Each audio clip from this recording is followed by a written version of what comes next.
اطفال كتير بيجي لهم تكتلات او اورام او كلكعه حوالين الرقبه، سواء في المنطقه اسفل الفك او اسفل الاذن او في الخلف او في الرقبه نفسها.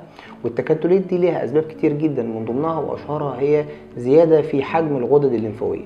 بس برضه ممكن يكون في اكياس زلاليه او عيوب خلقيه او اكياس خيشوميه، او اللي هو اكياس على الغده الدرقيه زي اللي بتظهر في منتصف الرقبه، وممكن كمان اكياس دهنيه، وفي عيوب خلقيه كتير جدا.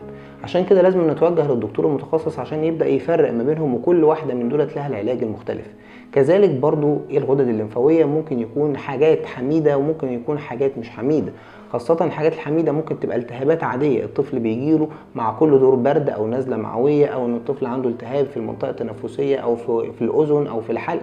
كل الكلام ده بيزود حجم الغدد الليمفاوية، وكل ده ممكن يبقى طبيعي بدل ما الغدد الليمفاوية دي بترجع تقل تاني في الحجم بعد أسبوعين. إنما لو زادت وفضلت مكملة معانا بعد أسبوعين يبقى لازم الكشف فورا عشان نعمل تحاليل معينة وفحوصات، وممكن نعمل كمان أشعة الغدة ونطمن إن هي طبيعية.